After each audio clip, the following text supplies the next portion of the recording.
Notre chaîne était censée être électrique. La domination de Tesla semblait inévitable. Nous avons une très bonne relation avec Toyota et ils sont un actionnaire important de Tesla. La vision d'Elon Musk d'un monde entièrement électrique paraissait imparable. Mais à la fin de 2024, quelque chose a changé après une réunion secrète au siège social de Toyota au Japon. Elon était visiblement ébranlé, ce qu'il a vu ce jour-là remet en question tout ce qu'on pensait savoir sur l'avenir des transports. Restez jusqu'à la fin pour découvrir comment cette rencontre pourrait bouleverser l'industrie automobile telle que nous la connaissons. Plongeons maintenant dans le vif du sujet, l'ascension d'un empire. Elon Musk croyait avoir gagné, les actions de Tesla montaient en flèche, les constructeurs automobiles traditionnels s'efforçaient de rattraper leur retard. L'avenir semblait purement électrique. Mais pendant que le monde était occupé à observer la révolution des véhicules électriques, Toyota, le plus grand constructeur automobile au monde, travaillait sur quelque chose qui allait tout changer. Il ne s'agit pas simplement d'un autre système hybride ou d'une amélioration mineure. Elon lui-même affirme que ce moteur promet de détruire toute l'industrie des véhicules électriques. Si vous appréciez ce contenu exclusif, abonnez-vous maintenant et activez la cloche pour ne rien manquer de nos prochaines révélations sur l'industrie automobile. Avant d'en arriver là, nous devons d'abord comprendre comment nous en sommes arrivés à ce point crucial. L'histoire commence il y a près d'un siècle dans une petite entreprise textile au Japon, où le dévouement d'une famille à l'innovation allait jeter les bases de l'un des plus grands progrès technologiques de l'histoire de l'automobile. Sakichi Toyota était un inventeur ingénieux qui a révolutionné l'industrie textile avec sa création du métier à tisser automatique.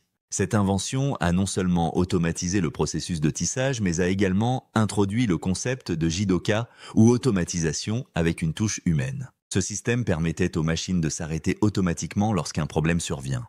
Ce principe est devenu la pierre angulaire de la philosophie de fabrication de Toyota. S'appuyant sur l'héritage de son père, Kishiro Toyota s'est aventuré dans l'industrie automobile, observant les inefficacités des systèmes de production de masse américains. Kishiro a imaginé une approche plus rationalisée. Il a développé la méthode de production juste à temps, connue sous l'acronyme JIT, mettant l'accent sur la production de seulement ce qui était nécessaire, quand c'était nécessaire, et dans la quantité exacte requise.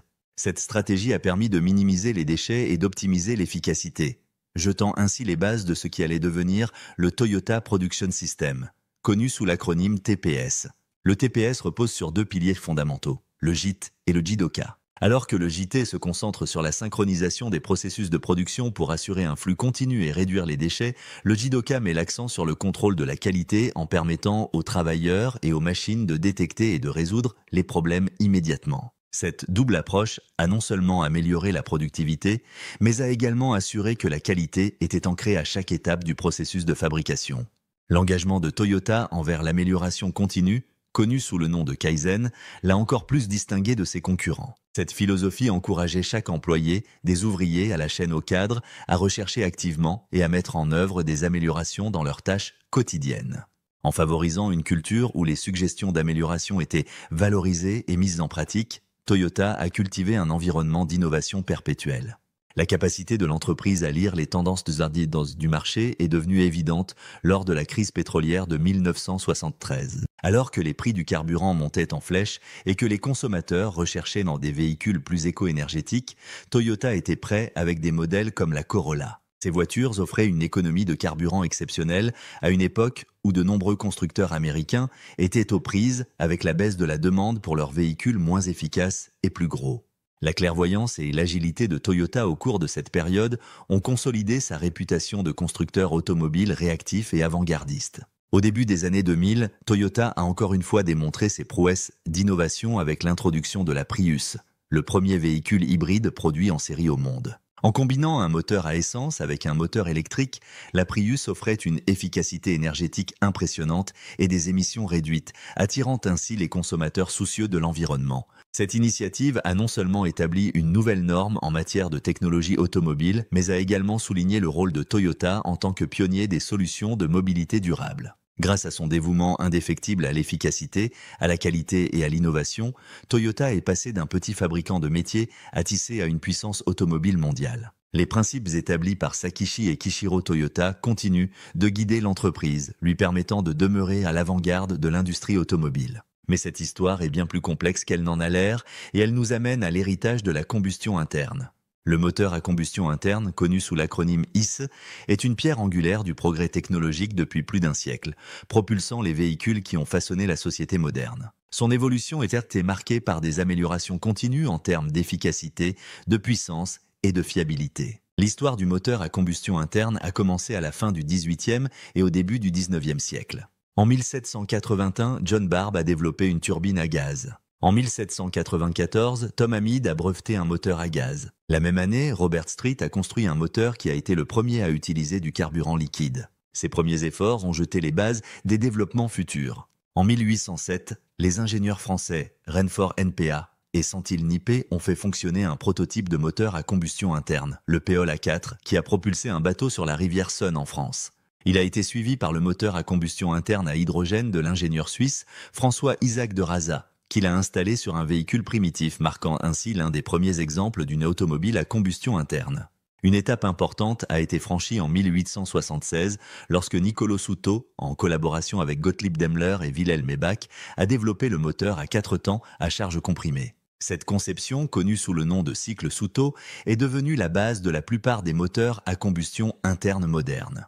Le processus du moteur à 4 temps, impliquant les temps d'admission, de compression, de puissance et d'échappement, permettait une combustion de carburant et une production d'énergie plus efficace. Le parcours de Toyota avec le moteur à combustion interne est marqué par un engagement envers l'innovation et la qualité. Les moteurs de l'entreprise ont acquis une réputation de durabilité et de performance exceptionnelle. Un bon exemple est le moteur 2GZ introduit au début des années 1990. Ce moteur 6 cylindres, en ligne de 3 litres, que l'on retrouve dans des modèles comme la Toyota Supra, est devenu légendaire auprès des passionnés d'automobile. Sa construction robuste lui a permis de gérer d'importantes augmentations de puissance, ce qui en fait un favori pour les tuneurs et les coureurs. En matière de progrès technologique, Toyota est à l'avant-garde. L'introduction du système de distribution à calage variable intelligent, connu sous l'acronyme VVTI, en 1995, a marqué une avancée significative en termes d'efficacité et de performance du moteur. Ce système optimise le calage des soupapes d'admission et d'échappement, améliorant ainsi la puissance de sortie tout en améliorant le rendement énergétique.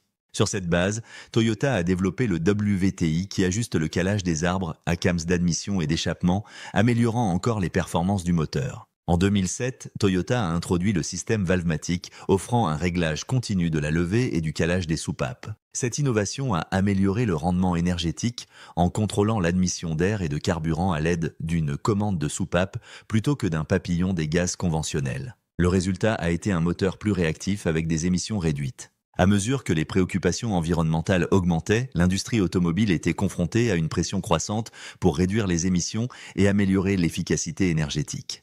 Toyota a réagi en développant des moteurs à combustion pauvre qui fonctionnent avec un rapport air-carburant plus élevé que les moteurs conventionnels. En 1984, Toyota est devenu le premier constructeur automobile au monde à commencer à produire en masse des moteurs à combustion pauvre. Ces nouveaux moteurs offraient un meilleur rendement énergétique et des émissions réduites, s'alignant ainsi sur les efforts mondiaux visant à lutter contre la dégradation de l'environnement.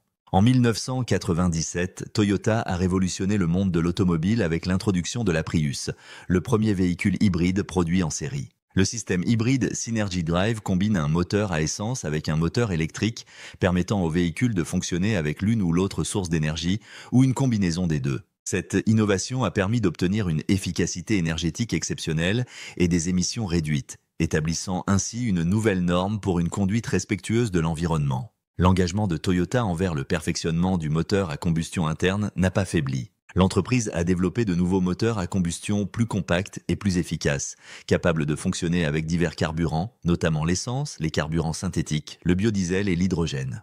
Ces moteurs sont conçus pour répondre à des normes environnementales strictes et peuvent être utilisés dans une variété de types de véhicules, y compris les voitures hybrides et à biocarburant. En 2008, alors que Toyota affinait sa technologie hybride, un nouvel acteur émergeait sur la scène automobile, Tesla Motors, sous la direction de nul autre qu'Elon Musk. Sa vision était claire, les véhicules électriques étaient l'avenir. Le parcours de Tesla, marqué par l'innovation et l'ambition, allait bientôt défier les constructeurs automobiles traditionnels et remodeler le paysage de l'industrie. Tesla Motors a été fondé en 2003 par les ingénieurs Martin Tberard et Mark Tarpenning, dans le but de produire des voitures de sport électriques haute performance. En 2004, Elon a dirigé la première ronde de financement de Tesla, investissant 6,5 millions de dollars et prenant le rôle de président du conseil d'administration. La réunion secrète entre Toyota et Tesla pourrait bien changer la donne et redéfinir l'avenir de la mobilité comme nous le connaissons.